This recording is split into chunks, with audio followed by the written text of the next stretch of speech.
छोटा तपसी बालक जीवित हो गया तो उसने अपने छोटे भ्राता कुंभकर्ण को, जो चिर निद्रा के अंदर सोया हुआ था, अपनी प्रिय पत्नी मंदोदरी को साथ लेकर के उसको नींद से जागृत किया और युद्ध के लिए प्रेरित किया। कुंभकर्ण का और राम का घोर युद्ध हुआ। अंत में कुंभकर्ण मारा जाता है। इसके बाद पुनः मेघनाथ युद्ध के लिए आता है और युद्ध होता है। रावण को नागपाश में बांध देता है। अंत में इंद्रजीत भी उस युद्ध के अंदर काम आ जाता है। सज्जनों, यहां तक की लीला इसी प्रसंग से दिखाई जाएगी। बोलिए प्रेम से श्री रामचंद्र की जय।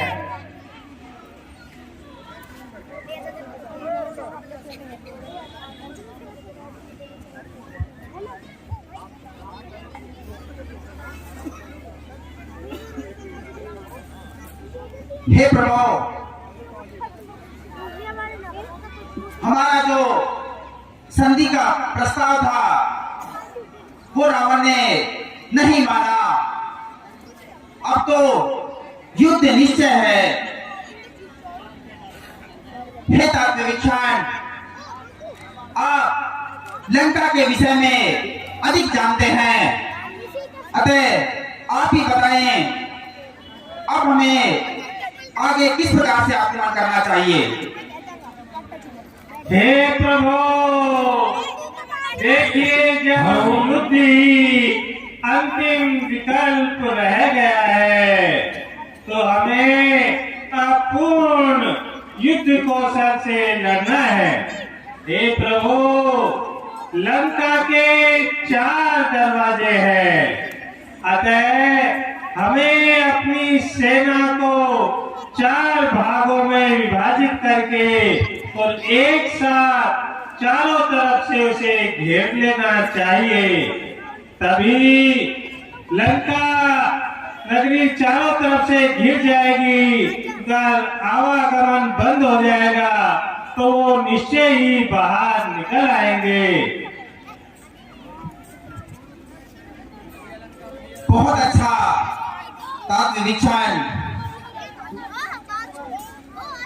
हे मेरे महावीरों, अब वो समय आ गया है जिसके लिए हमें इंतजार था। अब आप सभी को अपनी शक्ति, बल और पराक्रम का प्रयोग करते हुए लंका को चारों तरफ से घेर लेना है। लंका के 4 दरवाजे हैं, चारों दरवाजों पर एक साथ आक्रमण करना है। हे तात लक्ष्मण, आज का सेनापति का सेनापतित्व तुम्हें सौंपता हूं। ठीक है भैया, जैसी आपकी आज्ञा।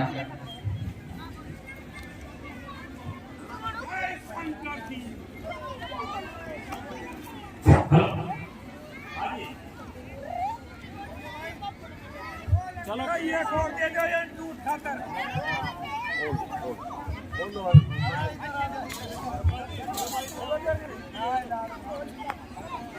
आजा।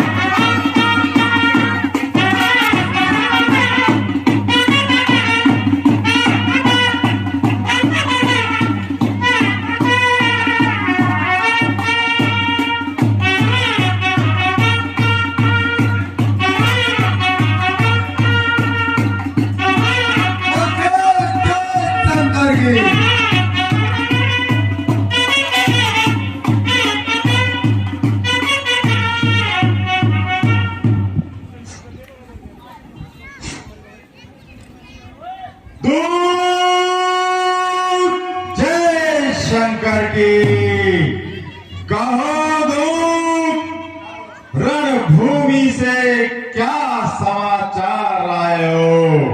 लंकेश, वानरी सेना ने लंका को चारों तरफ से घेर रखा है।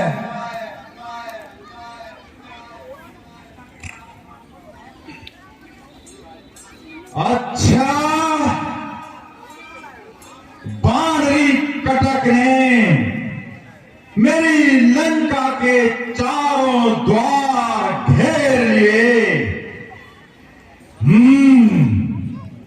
वो भ्राता विभीषण, ये सब उसी का किया धरा है, परंतु कोई चिंता की बात नहीं।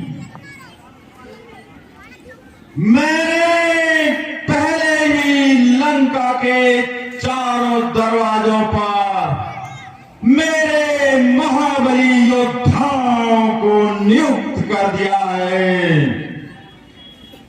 लंका के उत्तरी द्वार पर महाबली प्रहस्त, लंका के दक्षिणी द्वार पर सूरवीर अतिकाय, पश्चिमी द्वार पर वीर ध्रुवाक्ष और पूर्वी द्वार की कमान संभालेंगे महाबली देवांतक। देखो, किसी भी स्थिति में इन चारों द्वारों की रक्षा तुम्हें करनी है मेरे सूरवीर योद्धाओं। किसी भी प्रकार द्वार टूटने नहीं चाहिए। वो बलरे और भालू अपने दोनों तपस्वियों सहित लंका के मजबूत दरवाजों पर सिर पटक पटक कर लौट जाएंगे।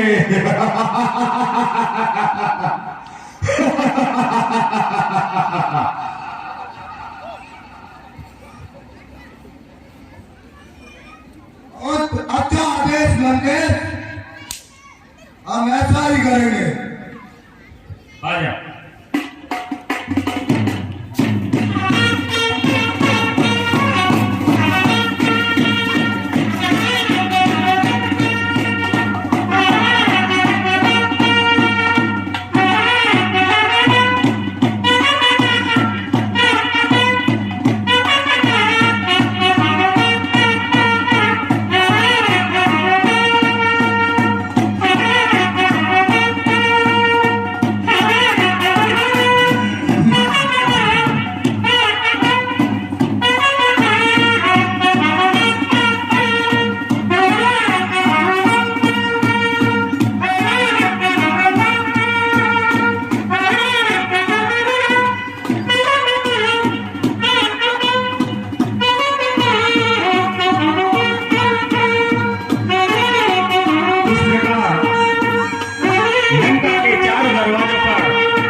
दिया। रामादल और रावण के वीरों के बीच घोर संग्राम होने लगा।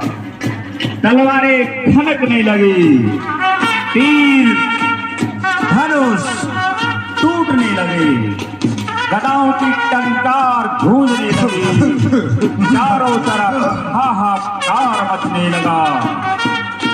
कहीं रुधिर बह रहा है तो कहीं चीत्कार सुनाई दे रही है।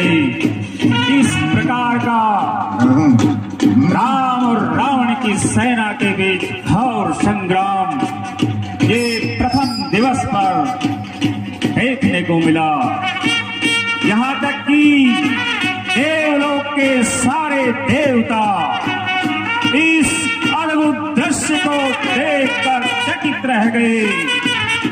जिन देवताओं ने वानरों के रूप में पृथ्वी का भार उतारने के लिए पृथ्वी पर अवतरित होना पड़ा, वही शक्ति वीर बंदर भालू के रूप में राक्षस राक्षसों पर टूट टूट कर पड़ने लगे। इस दृश्य को देखकर यहाँ तक कि स्वयं शंकर भगवान और पार्वती जी भी देवलोक से इस दृश्य को देख रहे हैं, सोच विचार कर रहे हैं कि आज वो समय आ गया जो कि पृथ्वी के भार को दूर करने के लिए स्वयं नारायण ने मनुष्य अवतार लेना पड़ा और मनुष्य अवतार धारण कर पृथ्वी पर तापस वेश के अंदर राक्षसों के वध के लिए युद्ध कर रहे हैं। ऐसे भयानक दृश्य को देखकर सारे देवता भी आपस में विचार विमर्श कर रहे हैं कि बहुत ही भयानक दृश्य है। ऐसे के अंदर उस नारायण का साथ देना भी हमारा एक धर्म और कर्तव्य बनता है।